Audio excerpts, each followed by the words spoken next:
Olá, boa noite. Sejam bem-vindos ao Grande Debate. Comigo, Juliana Lopes, hoje com o empresário Leonardo Bortoleto e o comentarista José Eduardo Cardoso.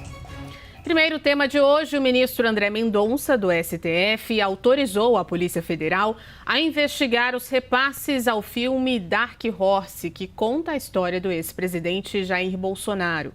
A decisão significa que a Polícia Federal vai apurar os repasses feitos pelo ex-banqueiro Daniel Vorcaro a pedido do senador Flávio Bolsonaro. O objetivo é saber se todo o montante foi para onde as notas fiscais apontam. Vorcaro pagou mais de 60 milhões de reais para financiar o filme. E diálogos divulgados pelo site Intercept Brasil mostram Flávio Bolsonaro e Vorcaro falando sobre o longa. Em outro áudio, de 8 de setembro do ano passado, Flávio Bolsonaro teria dito a Vorcaro que estava preocupado com o atraso nos pagamentos da produção. Vamos então ao debate. Bem-vindos, muito boa noite. Bortoleto, qual é o impacto para Flávio Bolsonaro? São muitas crises nessa campanha agora desse inquérito aberto sobre o filme Dark Horse. Boa noite, Juliana. Boa noite, José Eduardo Cardoso, todo mundo que nos acompanha aqui pela CNN. Bom, é evidente que quando o assunto é negativo, o impacto ele é negativo. Agora, eu acho muito bom esclarecer o assunto. Eu acho que a gente vai começar, a partir de um inquérito aberto, a sair do campo da suposição. E vamos começar a trabalhar efetivamente com aquilo que é relevante ou não, que é verdadeiro ou não, que funciona ou não.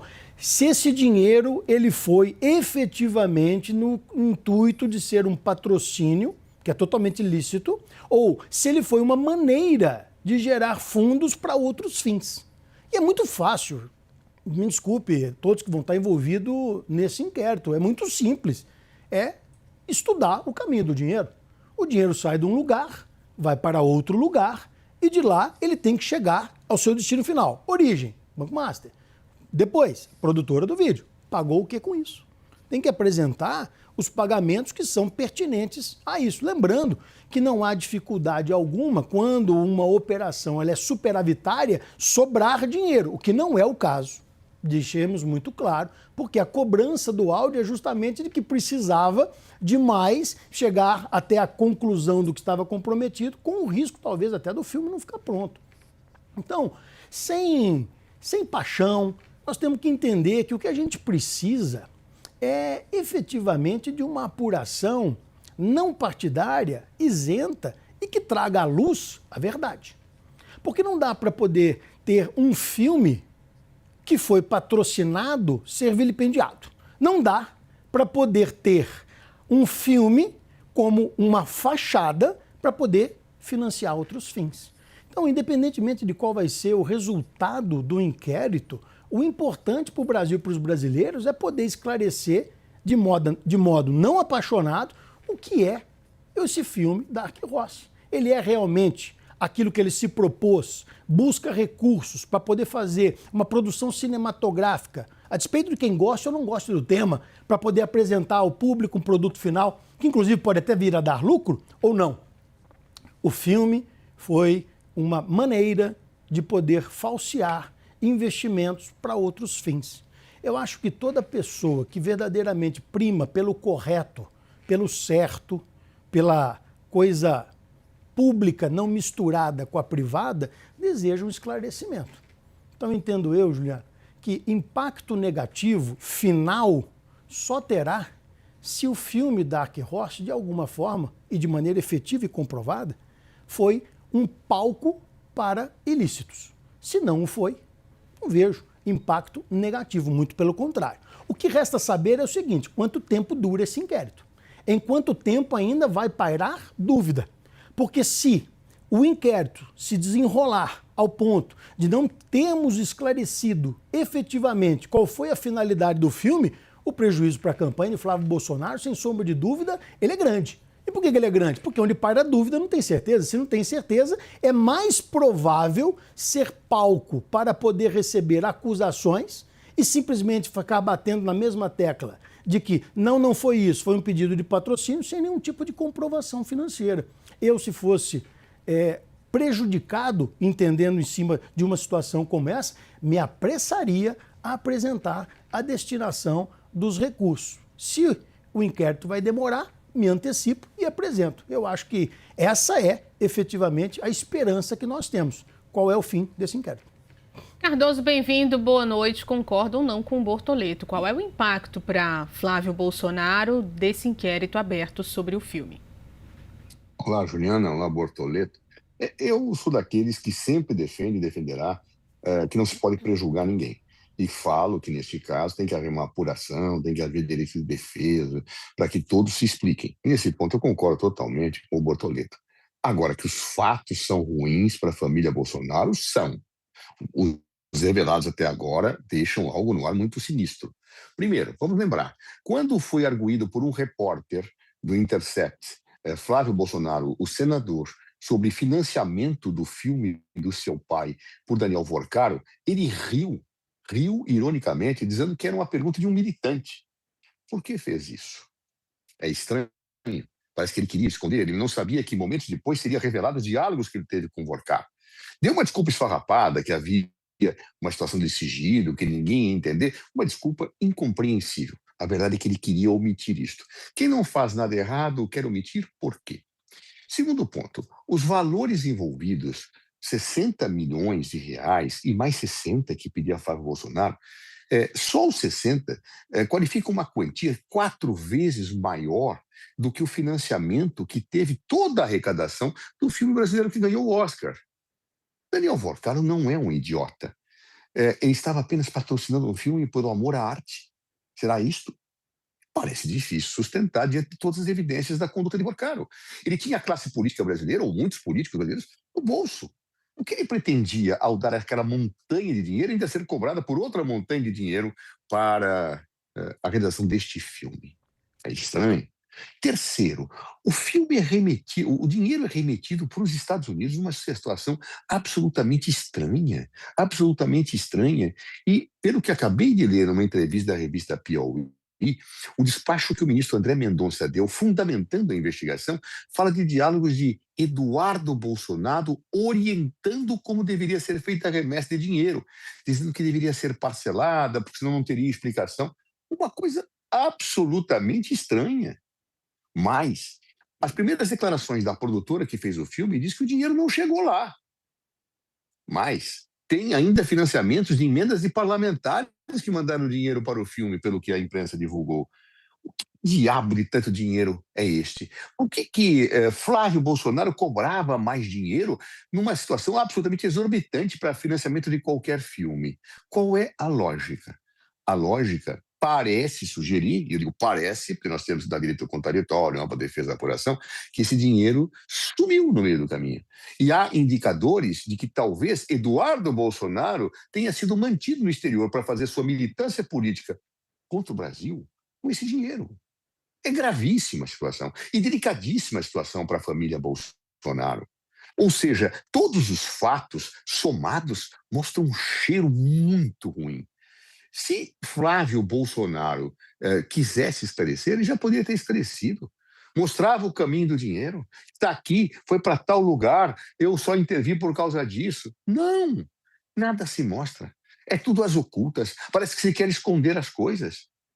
Ou seja, algo me diz, pela experiência da vida, e é difícil que diante destes fatos que eu tenho que dizer, tem que haver lei de defesa, não seja algo muito grave em torno da família Bolsonaro.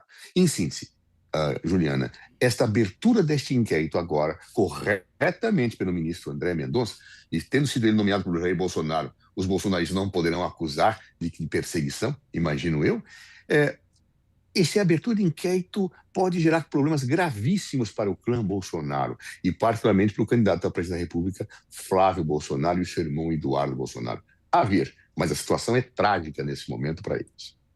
Bortoleto, Flávio Bolsonaro enfrenta várias frentes de desgaste, né? Uma rusga com a ex-primeira-dama Michele Bolsonaro, que está ali se ajeitando, né, a passos lentos. Essa questão da relação com o próprio Daniel Vorcaro. Teve uma reunião com embaixadores para falar sobre urnas eletrônicas. Flávio consegue contornar todas as crises dessa campanha?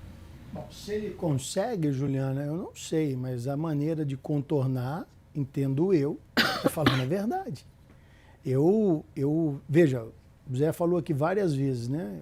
A presunção da inocência, mas todos os levantes do Zé Eduardo são justamente daquilo que não está explicado. Tem o direito, Zé Eduardo, de poder solicitar essa explicação, principalmente enviesado para aquilo que convém o entendimento da causa. Podemos usar outros vieses para poder fazer uma prévia de uma defesa? Podemos. Mas acho que o que mais interessa para todo mundo não é a defesa de A ou de B.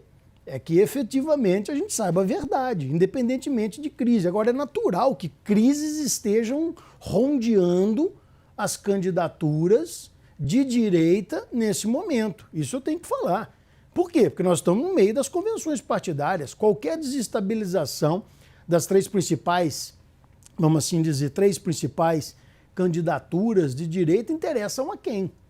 E aí não é confabular ou fazer teoria da conspiração, é entender que, obviamente, em um lugar que só cabe um no segundo turno, existem dificuldades que todos os três vão enfrentar uns contra os outros aqui. E do outro lado, o lado da esquerda, o que tem é um candidato.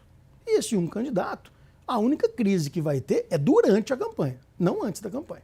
Por quê? Porque aí, em campanha, já consolidada como é uma candidatura do presidente Lula, ela obviamente vai ter várias explicações sobre os 4 anos de mandato. Isso sim vai ter que ser explicado.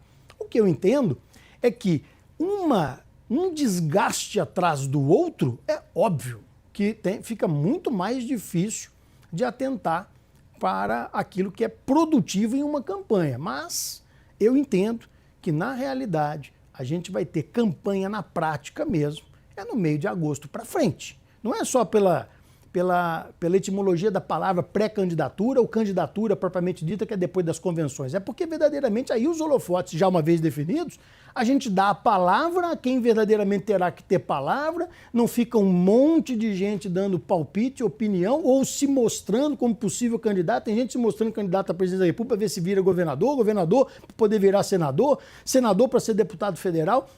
Nada disso está resolvido.